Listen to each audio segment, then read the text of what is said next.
going to take the North and never give it back. So that's a good pick. You get the corner. I got to go bold, right? I got to go bold for this. Yeah, she's got some nice long Welcome hair. back to the Unbearable Sports Podcast. I'm your host, Brad Barron, and today we are breaking down the tight end position 1 through 10 and talking about a couple other people we could target in the later rounds. And if you haven't already, make sure to like and subscribe. We have all your draft content, including a free draft guide, link down below in the description. It's over 100 different pages out there. I need to reload it. I have even more draft profiles that are out there today. And also, rate the show 5 stars everywhere you get your podcast.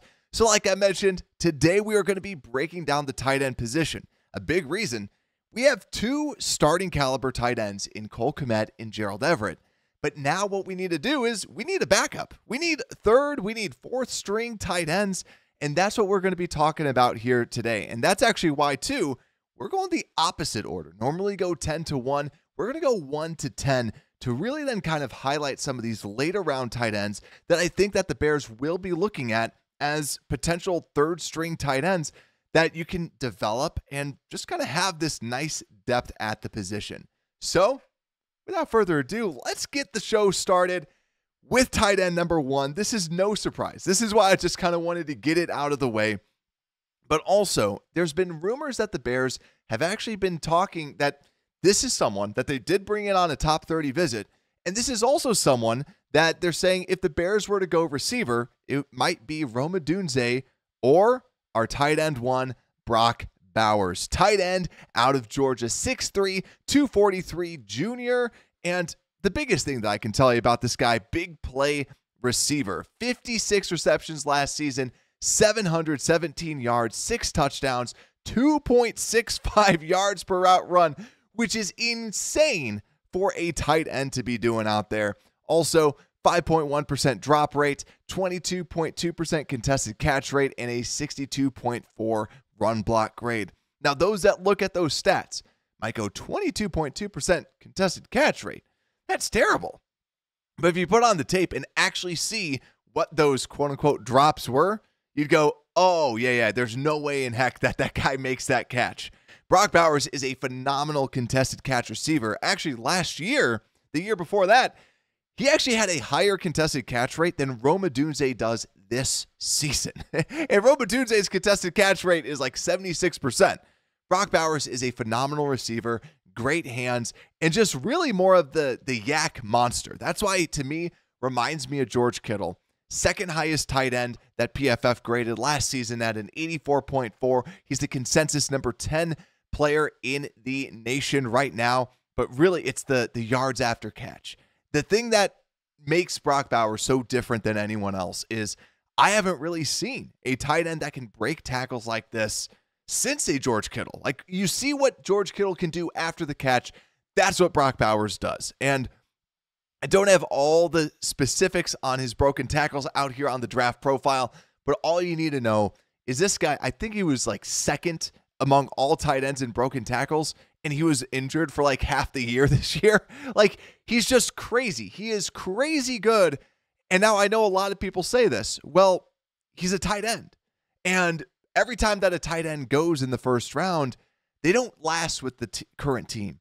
I think Brock Bowers bucks this trend because the downside of Brock Bowers is his size. He's 6'3", 243. But I think if you really look at what he does and the new age of tight ends, it reminds me a little bit of Roquan Smith coming out as a linebacker. Everyone said, well, Roquan is too small to play linebacker. Fast forward a couple years, now he's the prototype at the position of what you want out of a linebacker, a smaller, faster linebacker. That's what Brock Bowers is. He's a smaller, faster tight end. And to me, a blue chip player because this guy's been the best tight end in college football for the past 3 seasons. He started over Darnell Washington out of Georgia. Yes, that Darnell Washington, that's like 6'10" and just an absolute giant who was the 6th offensive lineman out there. Bowers started over him as a true freshman. Bowers is special to me. I don't think we've seen a tight end prospect like this in a very long time. I think Pitts out of it, that went to Atlanta, I think the difference is he was more of a receiver, Bowers has the receiving threat to him, the yards after the catch, and he's a good blocker. For his size especially, he's got everything you need to be a blocker. That's why, to me, he's an aggressive player, just like a George Kittle. Now, would the Bears go with Brock Bowers? Well, if they did, we already have 2 starting tight ends. I think, if anything, he's going to play more of the slot role. And you see it in the numbers. About 50% of it, over 50% of his snaps last year were in the slot. 48 were out wide. He can play the wide receiver position because he's just that athletic. And to anyone that talks about, well, Brock Bowers plays a lot of screens, he gets a lot of screens. The reason is they just needed to put the ball in the best players, the playmakers' hands, and just let him do work. That's ultimately what they were trying to do with Brock Bowers. It doesn't scare me that he was so heavily used in the screen game. To me, he's just that good of a prospect that can the Bears not pass up on him? I think at 9, it's a little rich, but if the Bears trade down and Bowers is available, why not, right? I think that he's good enough to justify that pick, because I think if you look at the best receivers, I might even take him over a Brian Thomas Jr. just because how talented this guy is and just how he can break tackles and just be such a reliable player. Brock Bowers is absolutely phenomenal. I have an elite grade on him, and that's why he's also tight end 1. So let's start getting into probably more realistic tight ends that the Bears might actually look at. Now, tight end 2 for me is Jatavion Sanders. I gave him a day 2 grade. I think that I'm not super in love with his play. Jatavion Sanders is out of Texas, 6'4", 243, junior, and the biggest thing is his reliability. Reminds me of Darren Waller. Picture Darren Waller. That's Jatavion Sanders, where he's tall enough, he's mobile enough to be more of that vertical type of tight end that's out there. Now, he doesn't have this next level speed or anything like that, but he's just sure-handed. 0% drop rate last season, 45 receptions, 682 yards, and 2 touchdowns. He's the number 54th overall player, consensus tight end 2, and my tight end 2 as well. 75.4 grade from PFF, which was good for 21st. And truly, to me, like I said, I'm not necessarily in love with Jatavion Sanders. I think that he's a good, solid prospect. And if the Bears want to get more of a vertical type of a tight end that has played majority of his snaps, 276 snaps in the slot and only in line and only 90 in the slot, I think that Sanders is a phenomenal player that they can pick up. And this is where it's like, well, where does he go? I think in the 2nd round, that's a little rich for me. In the 3rd round, I think that that's very good value. Yet again, not an elite athlete out there, and also has struggled in run blocking, yet again, comparable to Darren Waller. But overall, though, he's just a smooth, crisp, reliable wide receiver as a tight end prospect.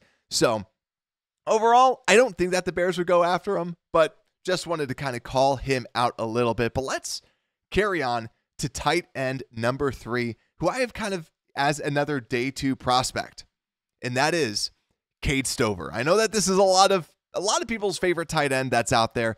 Cade Stover, tight end out of Ohio State, 6'4", 247. And the best way to describe him, this guy is Jake Ferguson. This guy is an all-around tight end that's projected to go in the 3rd round. Number 89 prospect overall, tight end number 3 for me, and tight end number 3 on the consensus big board. Now, Cade Stover, 75.6 grade, which is 19th overall. But what I can tell you about this guy is this guy just, similarly to a Jatavion Sanders, 0% drop rate, 60% contested catch, 54.4 run block grade, which I think that should be a little bit higher. 41 receptions, 576 yards last year, and 5 touchdowns, 2.04 yards per route run, which is good for a tight end. And you look at his RAS score, 8.22, and yet again, a little hair under 6'4", 247 is a little light, but it's not concerningly light. But still ran a 4.65 40-yard dash, very good, above the 80th percentile, and just overall, very good athlete at the tight end position. Now, to me, he's just a true inline player, even though 50% of his snaps were at the slot position and the other 50% were in line.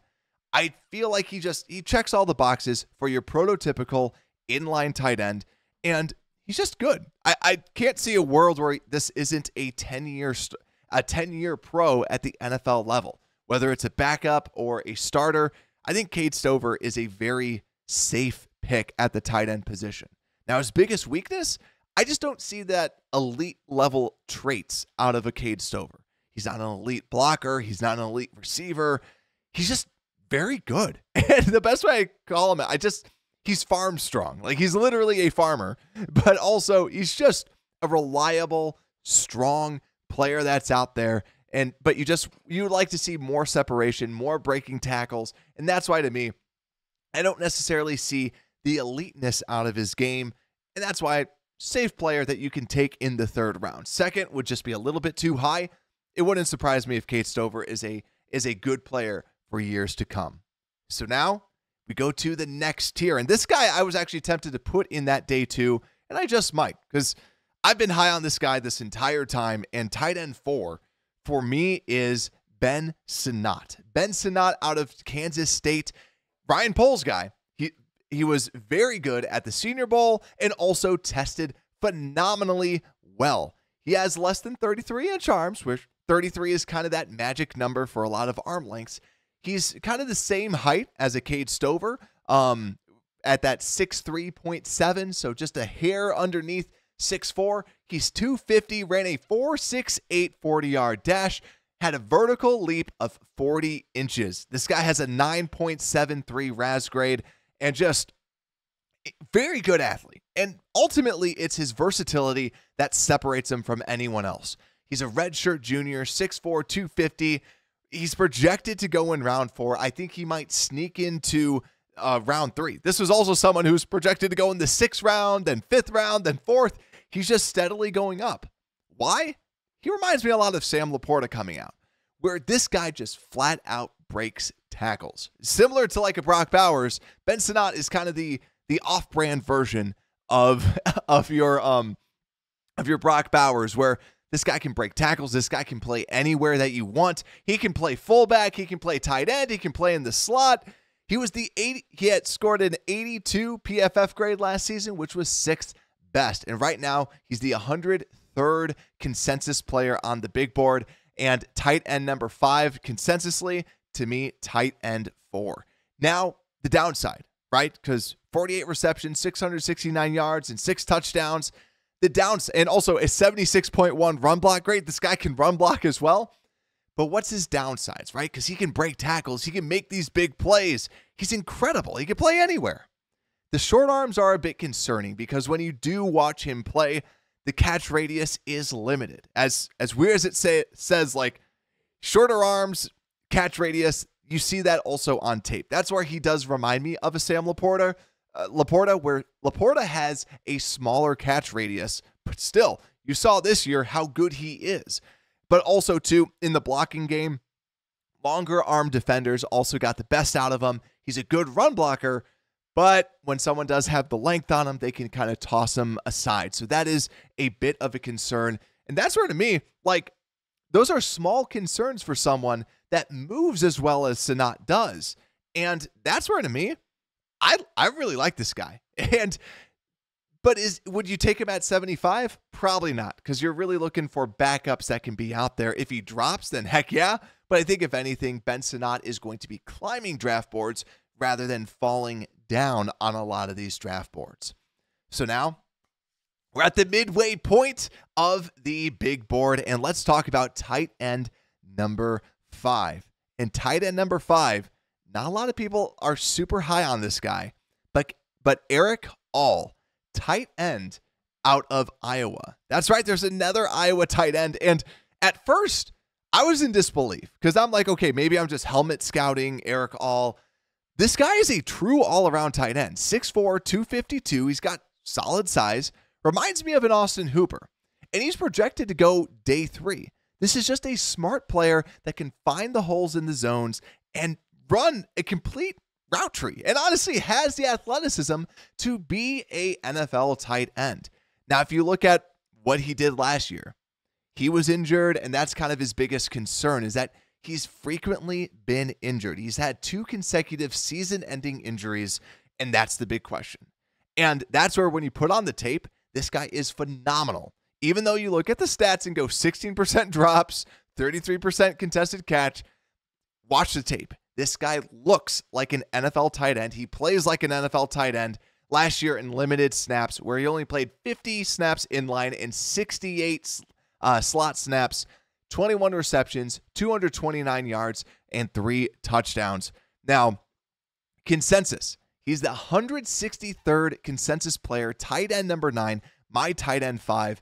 And I'm taking a big gamble with this. But what I see on tape, this guy's just really freaking good. This guy plays like that NFL-sized tight end. Someone to definitely keep an eye out for, because he could go a lot higher than 163rd overall, but he could also drop because of the injury concerns. If the Bears accumulate some more draft picks, I think that he is a super high ceiling player that the Bears can get that I would love to take a risk on. That's Erick All out of Iowa. So, like I said, that one's it's a little out there. There's a couple others that I want to bring up that I'm a little bit lower on than the consensus as well. But Erick All, put on the tape and you'll be higher than consensus as well, because he's just a good freaking tight end. So let's go over to tight end number 6. And tight end number 6 for me is a little bit of a surprise, because when I put on this guy's tape, it screams tight end. When I saw him at the combine, it screams tight end. And that's Johnny Wilson, wide receiver out of Florida State. Now, I know some people are saying he's a wide receiver. I see him as a wide receiver. When I grade him as a wide receiver, I don't like him, because I don't think that he's a fluid mover. He's a fluid mover for his size. He's 6'7", 237. Or, actually, when he was actually out there at the combine, he measured in at 6'6", 231. But you look at him, and this guy is fast. This guy has, if you put him at the tight end position, he has unique and special athletic traits. But if you put him at the wide receiver position, I don't think you really see that as well. And it's the agility, the quickness. I just don't see the overall agility when you're looking at him as the wide receiver. But when you see him with the ball in his hands, this guy just stiff arms people to the side, and it's unreal, his size. And that's why, to me, he also reminds me a little bit of Auden Tate. If you can't separate from people around you, then you're not going to get open. You're not going to get the ball thrown to you. And we've seen this time and time again with wide receivers. That's why, to me, try him out at tight end. I think tight end is more his natural position, and I know a lot of experts out there will disagree with me. That's just my take on it. But to me, super high ceiling, especially at the tight end position. 10.9% drop rate. Also, doesn't run phenomenal routes. Hence the reason for tight end. But also 41 receptions last year, 617 yards, and 2 touchdowns. And yeah, just the quickness, the agility is something that is my biggest concern with him. But overall, good size. And really, you shift him over, this guy could be pretty darn special. But he is projected to go in the 3rd round. And I think that's the other concern too. I think some people might be super, super high on him. But if I'm going to draft him in the 3rd round, I'm going to draft him as a tight end. But also another piece that I want to bring up with him as well, he's the 104th consensus player on the big board and wide receiver 30. To me, tight end 6 or wide receiver 30. You have your pick, right? So to me, this is a very, very deep wide receiver class. That's why I like just at least trying him out, at least as like a slot weapon or anything like that, like as a bigger wide receiver, to see if that tight end position is his actual and natural position out there. But he's a fun player to watch just because of his raw size, but the movement skills, just some concerns. So let's go over to tight end number 7, and it's the incredible Holker, Dallin Holker, out of Colorado State, junior, 6'5", 235, and this guy is just a crazy good receiver when the ball's in the air. 5.9% drop rate, 50% contested catch, but when you see those get completed, whew, it is good. It is a thing of beauty. He is just a highlight tight end, and it's just the ball skills. That's his number one strength, but really where he projects is he's going to be that bigger slot tight end in the NFL. He played 267 slot snaps and 142 in line. Now, he transferred from BYU to Colorado State.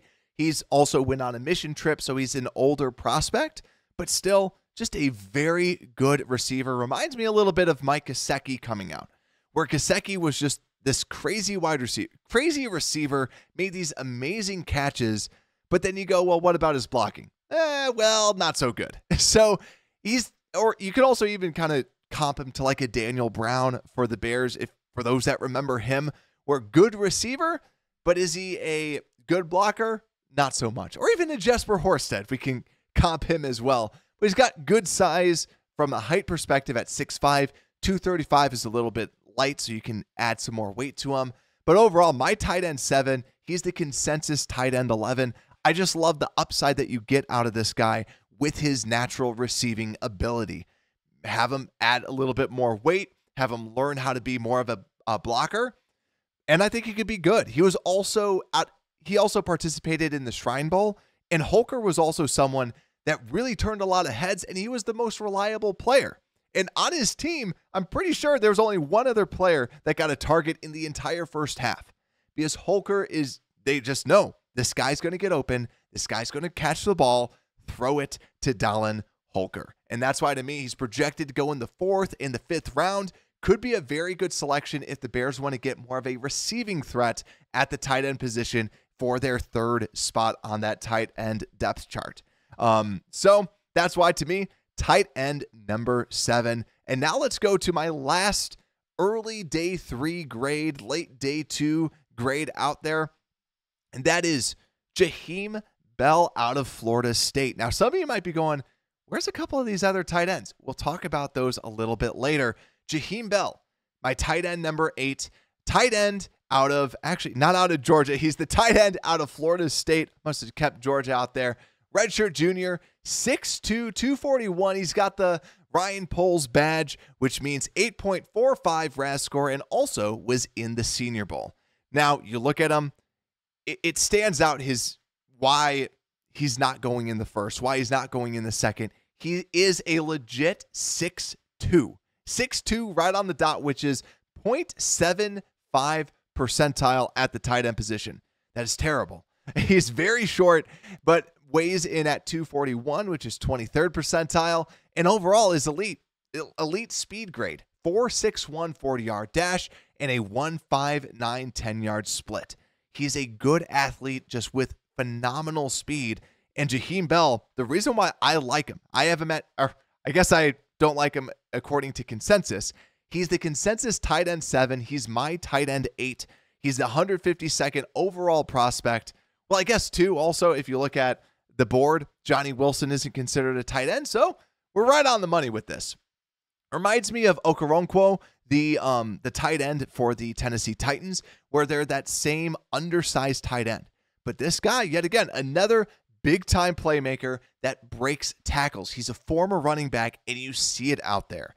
The way that he runs, the way that he finds holes as he's like in the open field, this is a big play tight end. And if the Bears are looking for someone as like a Kari Blasingame replacement, Jaheim Bell could be a phenomenal player to at least have out there. You know he's going to be breaking some more of these tackles and just good. 93rd percentile in yards per route run. So when he's on the field, he's making plays. 39 receptions, 503 yards, 2 touchdowns, and also a 9.3% drop rate, 50% contested catch rate, and a 64 run block grade. So even though he's smaller, he can still block pretty decently out there.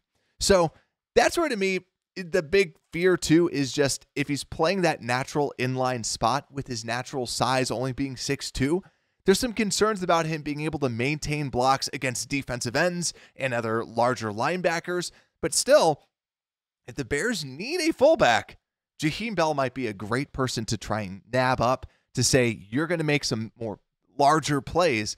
And that's why I'm pretty high on him as tight end number 8 for me on my big board. But overall, the last one that I have an early day 3 grade on, and now we're going down to my day 3 prospects at the very bottom of the barrel. But still, these 2 players I still like. If the Bears get them in the 4th, or if they trade back and get some of these players, I would not mind at all. And yesterday we talked about this guy, Jared Wiley, tight end out of TCU. And this guy, another Ryan Poles stamp of approval. You look at the numbers, 9.3 RAS score because he's 6'6", 249 pounds, and 4.62 40-yard dash, which was in the 92nd percentile, and a 1.6 10-yard split, 37-inch vertical leap at 6'6". And like we said yesterday when we were breaking down some of the mock drafts, Jared Wiley is a catch radius demon. He's got the 37-inch vertical. Throwing the ball, he's coming down with the ball. He's going to box you out like all those former basketball players at the tight end position, but he also does remind me a lot of a Kevin Boss. Now, I really like him, but I'm not in love with him as much as the consensus, I guess, because the consensus has him 131st and tight end number 6. I have him at tight end number 9, but really I think he's going to be one of those good, solid tight end 3s, tight end 2s for years to come. Throw the ball up to him. He's going to come down with the football for you. And do I think he's going to be a tight end 1? Probably not. But I think he's just a good player. And that's where he's getting now more and more hype to go in the 2nd, to go in the 3rd. I think that might be a little too rich. But if he falls into the 4th, the 5th, it might be a good selection for the Bears to have a nice red zone target for Caleb Williams where, hey, just give him a chance. The dude's going to probably come down with the football. So last, tight end number 10. And I already know some of you are going to go, really? But I just didn't like this guy's tape. And tight end 10, Theo Johnson out of Penn State. Now, the reason why some of you might have already heard of Theo Johnson out of Penn State is that this guy blew up the combine. 9.93 RAS score. And you look at him, 6'6", 259, ran a 4.57. It's a 40-yard dash and 1.61 10-yard split, 39.5-inch vertical, over a 10-foot broad. This guy is an absolute elite athlete. But my whole point to this is every year we see an elite tight end prospect that's an elite athlete. And he's the 102nd overall player on the consensus big board, tight end number 4. He's tight end 10 for me. People are projecting him to go in the 3rd now. Some might even have him in the 2nd. And that to me is way too rich. Reminds me of Zach Kuntz, for those that remember him, where he just tested like an absolute freak. But when you put on the tape, I don't see that athleticism come out there on tape. Now, you can also make the case that, well, hey, Penn State, the passing game wasn't necessarily the best, and you put him in a good passing offense, then maybe he'll be better. Because you look at the numbers, 34 receptions, 341 yards, right? That's not great. And 7 touchdowns, 1.26 yards per route run, not great. 55.9 run block grade. That's the thing, too. I just don't see the blocking out there, and he's huge. And that's where, like, when he makes a good block, you go, this guy is so good. And he's got great highlights. But when you watch the tape, I just don't see the consistency, the fluidity, and how he moves at that size, where, to me, that's why he's more of that tight end 10. Because I like a lot of these other tight ends, and I think that they have a good path. Theo Johnson just needs to be built out a lot more. And I think if he's going to find success early, it's going to be as this vertical tight end threat. Because obviously, tall guy that runs fast. Tall guy runs fast, go straight, right? And if he does that, he's going to be open. He's going to be there. He's going to cause some problems then if that is the strategy to have Theo Johnson out there. So crazy good. He's just the stereotype of the crazy good athlete, just needs some better coaching and a good situation. And I might be able to be laughed at down the road where it's like, I had Theo Johnson as tight end number 10, and now he's one of the best in the NFL. He's this crazy good athlete. That's how Theo Johnson might actually pan out. It's a complete upside pick at that tight end position for Theo Johnson. So that's my top 10 tight ends. And I have the big board out there. And for those that are listening, click the link down below in the description to download the draft guide, and then you'll be able to see my top 10 or my draft board on the big board for the tight end position. But also, too, a couple other honorable mentions in day 3. Tanner McLaughlin out of Arizona, someone to keep an eye out for. AJ Barner out of Michigan is someone that tested phenomenally well, was also in the Senior Bowl. The Bears might really like him as a player, but also he's someone that wasn't asked to do too much for Michigan because they had other targets that they were throwing the ball to. So AJ Barner could be one of these good steals that becomes a good foundational player. Also, too, Tip Ryman out of Illinois, someone that I really like, very, very flexible player. Also had a very good combine, and that's what really kind of rose his draft stock, but someone that can really kind of play any utility role at the tight end position. But someone that I'm actually very low on compared to consensus, Brevin Spann-Ford out of Minnesota. I just see him as a giant tree that's moving, but when you compare him to even a Theo Johnson and a Jared Wiley, I just don't see the movement skills comparing him to them. I just think that he's just a big body that people go, I want him, but I'm not a big fan of him. I just wanted to throw him out there on the big board and purposely put him on my last spot just because just was not impressed with his tape overall. But yet again, a lot of these tight ends, it's all about development. And that's the biggest part about the tight end position is it's about development. A lot of these don't just hit in the first, but let me know. Who's some of your favorite tight end players? And was I too low on someone? Was I too high on someone? Also, do you want Brock Bowers? I think that's the question. And my last little bit that I want to say about Brock Bowers is the headline that came out that said the Bears receiving options are down to 2, Rome Odunze or Brock Bowers. I just kind of wanted to go, yeah, duh, because you're most likely not going to see Malik Neighbors be available. So it is down to who are the top 2 receivers there, Brock Bowers and Rome Odunze. Now, Brian Thomas is not good enough to be considered the number 9 pick, but the other 2 are. So to me, when that article came out, it was kind of yeah, it's a fun story to talk about. And it's cool to think oh, well, the Bears must really love Brock Bowers. I think it's more so those are 2 phenomenal receiving players, and Brock Bowers is someone that can play literally anywhere that you want. And like I've said, is that new age tight end. But like I said, let me know down below in the comments, what do you think about Brock Bowers? And if you are still listening to a tight end episode, you are a true draft fan. Make sure to make sure to subscribe, and I'll appreciate it if you also rate 5 stars too. Thank you all so much. We got more content coming out this week about the NFL draft. So with that, Unbearable Sports Podcast, we are out.